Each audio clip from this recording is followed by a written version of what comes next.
Hello friends, ഞാൻ ഇത്രയും നാൾ ഉപയോഗിച്ചിട്ടുള്ളതിൽ വെച്ച് ഏറ്റവും സൂപ്പർ കാജൽ എന്ന് ചോദിച്ചു കഴിഞ്ഞാൽ ഒറ്റ വാക്കിയുള്ളൂ. ഫേസസ് കാൻഡയുടെ ഈ കാജലാണ് കേട്ടോ.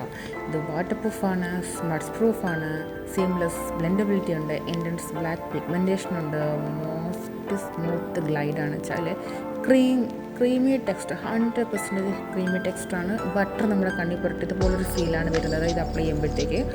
ഒറ്റ സ്ട്രോക്ക് മതി കേട്ടോ. ഒറ്റ സ്ട്രോക്കിൽ നമുക്കിത് അത്രയും നല്ല പിഗ്മെൻറ്റേഷൻ തരുന്നുണ്ട് കണ്ണിൽ. ഇതിൻ്റെ കൂടെ ഒരു ഷാർപ്നർ കൂടി അവൈലബിൾ ആണ്. നമുക്കിത് അങ്ങനെ യൂസ് ചെയ്തെടുക്കുക, കട്ട് ചെയ്ത് യൂസ് ചെയ്യാം കേട്ടോ. അത്രയും ക്രീമി ജെൽ ബേസ്ഡ് ആയിട്ടുള്ളൊരു കാജലാണ്. ഒറ്റ സ്ട്രോക്ക് മതി. അപ്പർ ഐലിഡിലും കൂടി ഇങ്ങനെ വാട്ടർ ലൈനിൽ വരച്ച് കൊടുക്കുകയാണെങ്കിൽ കുറച്ചും കൂടി ഭംഗിയാവും. കണ്ടോ, ഇത് വീഡിയോയിൽ എത്രമാത്രം മനസ്സിലാവുന്നുണ്ടെന്ന് എനിക്കറിയില്ല, പക്ഷേ ഒരിക്കലും യൂസ് ചെയ്ത് നോക്കേണ്ട ഒരു കാജലാണ് കേട്ടോ. അതിൻ്റെ കൂടെ ബ്ലെൻഡറും കൂടി അവർ പ്രൊവൈഡ് ചെയ്യുന്നുണ്ട്. ബ്ലെൻഡർ വെച്ച് നമുക്ക് ബ്ലെൻഡ് ചെയ്ത് കൊടുക്കാം. അപ്പം കുറച്ചും കൂടി ഒരു സ്മഡ്ജ് ലുക്ക് കിട്ടും കേട്ടോ. ഓക്കെ, അപ്പോൾ ഇതാണ് ഫേസസ് കാൻഡയുടെ വാട്ടർ പ്രൂഫ് കാജൽ. എല്ലാവർക്കും വാങ്ങി ഉപയോഗിച്ച് നോക്കാം കേട്ടോ. ഇത് ഹസ്ബൻഡിനെ ഒന്ന് വീഡിയോയിൽ കൊണ്ടുവരാൻ വേണ്ടി നോക്കി, പക്ഷേ സക്സസ്ഫുള്ളി ഫെയിലായി. ആൾ ഓടിക്കളഞ്ഞു. ഓക്കെ, അപ്പോൾ ഇന്നത്തെ വീഡിയോ ഇത്രയേ ഉള്ളൂ. എങ്ങനെയുണ്ടല്ലോ? ഓക്കെ അല്ലേ? അടിപൊളിയല്ലേ? Okay, bye. അടുത്ത വീഡിയോയിൽ കാണാം. Tata, by.